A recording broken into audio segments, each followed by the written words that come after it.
Hey guys, this is Tyler here. I'm here in Talon and I'm going to discuss with you guys a topic here that I've kind of alluded to prior, but I think it's really important. Okay, so we've seen the presidential elections and we don't know for certain who's the winner. There's not 100% certainty on who it is. They're still recounting all of this. But one thing I think is the case, and that's that the US and Canada and also probably some Western European countries are going to be reenacting this second wave of COVID lockdown / measures. What that will entail, I don't know, honestly. Some countries, I don't think they'll opt not to do it or do it very minimal.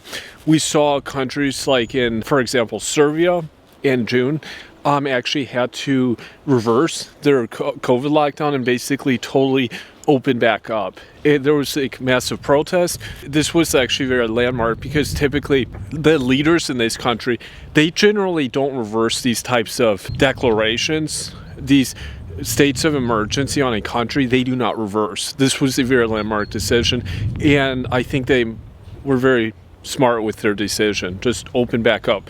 We also saw like Sweden, Belarus, and Japan also, they had decided to remain mostly open, no lockdown, and very little restrictions. And as we can see, these countries don't have much issue from the health standpoint. And I think this first wave though of COVID was just a sign of what the second wave of lockdowns could be like. And I actually think it could be worse. I don't think it will be better.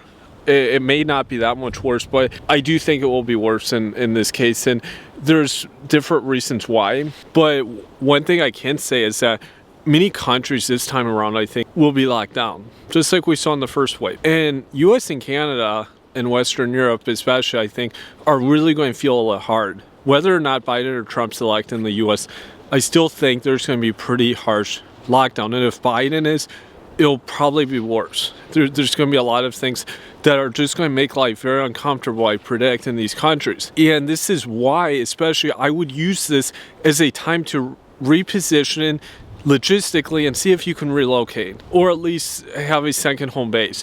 You'd be surprised in some of these countries, it's not as difficult as you think to live there and to establish a alternative residency, which is the main key here. Unfortunately though, as time goes on, you could be in a situation like the Australians where you can't leave. The border shut down, or on the other end, the country's not taking you.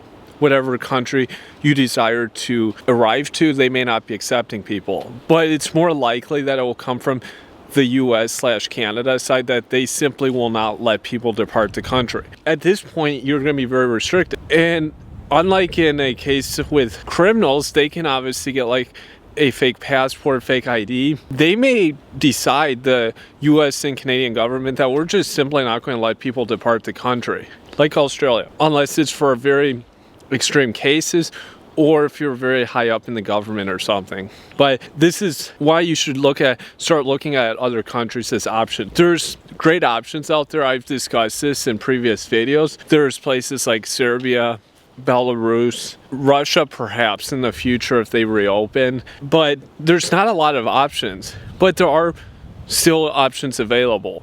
Even a place like Armenia or Montenegro could be an alternative. I would just look at the countries that currently don't have a lot of restrictions and that don't plan on implementing a lot of restrictions. The problem right now though is that there's simply not a lot of countries that will take you. This is the primary issue, that you won't be able, simply put, you won't be able to get in, and this could actually be a lot worse in a few months' time. These countries may not permit people from places like the US and Canada, and you'll be stuck. Myself personally, I've spoken about this in previous videos. I'll be relocating to Serbia pretty soon now. Serbia has a lot going for people out there. I think that would be the number one option in Europe if you're looking for an alternative country, and you'll just simply feel happier, I think, in many cases. There's obviously a high level of pessimism, and there's a lot of governments in these countries are engineering and they're fabricating fear in people, paranoia, and I won't go into the roots of these issues. That someone else can tackle that issue. What I can say though is that you're probably going to be more restricted in your day-to-day life in terms of what you can do. We see countries like California that are probably one of the worst situations, and they're going into full-scale, what I call communist 2.0 mode.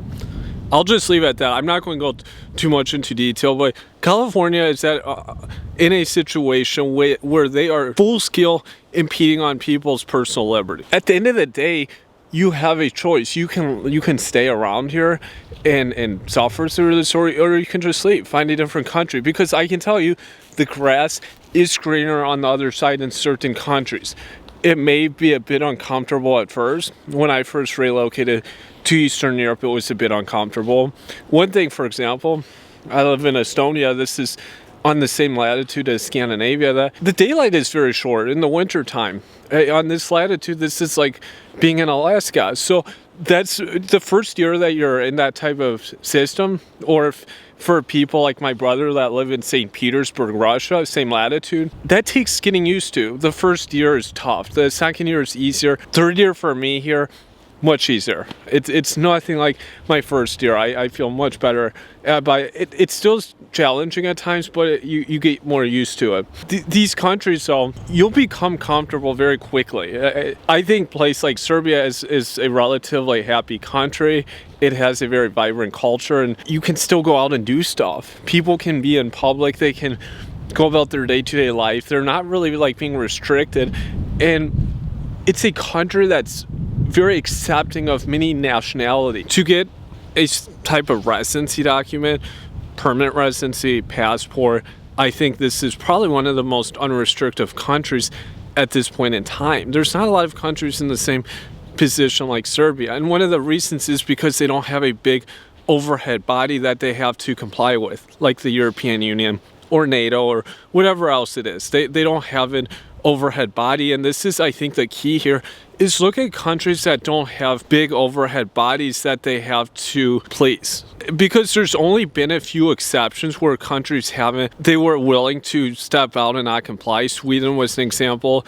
Japan's kind of a little more independent, but there's not a lot of countries that are willing to be like, no, we're not doing this. But regardless of what the science shows and what governments do, you can make a choice to leave.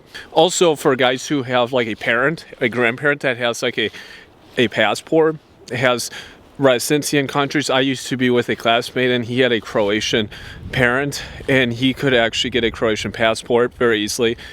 Very good option there. Especially people here who have like Balkan ancestry, whether it could be Kosovo, Montenegro, Serbia, any of these countries, Albania. If we look at the Balkans in general right now, I think these are some of the less restrictive countries. And so, for example, if you decide to go to Serbia, for the most part, you can travel through the Balkans without much issue, like Montenegro, Albania, even Hungary is, of course, an EU country, but for the most part, most of these countries, these Balkan countries, are mostly open. They have a bit of restrictions, but you'll be able to travel if you want to get out of whatever place it is you're living. But these are some of the best options right now to find. And you will be surprised, honestly, when we go into next year, what could happen. I don't know, honestly. Maybe it will become less restrictive. Regardless of this current situation in the world, there could be another situation that springs up in 3 years. Who knows? I mean,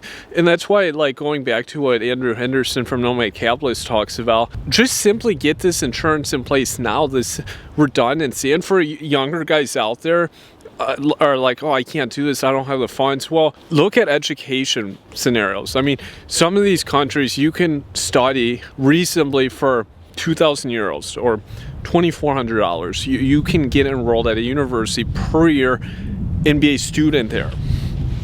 And maybe if you talk to your parents or a family member, they may be willing to help you, especially at that low of a tuition. Or you can work for a time, intend to relocate, and then you could go back and work more, and then continue studying, pursuing. You may not make a lot of money, but you could probably make enough to get by, and you'd very much get acclimated well to the culture.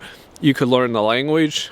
You could get yourself on track to obtaining a passport in that respective country, which is, I think, often more important than just looking at it simply like, oh, how much money am I making within a 3 or 5 year time span. That's kind of my take on this now at 28 years old. I think this is a better way to approach it. What I really foresee though next year, and this, like I said, is mostly for Canadian and guys from the US, I think there's going to be a sector or a segment of countries that are very unrestricted, that have like an alliance and you can travel from place to place to place. These countries, if you have, whether it's a residency document or a passport, you'll be able to go from that place to the next place to the next place. For example, I could see like Serbia could be open for travel to Belarus, maybe to Russia if it opens up, to Albania, perhaps even to Turkey and Armenia. Like something like this, I could see kind of a branch of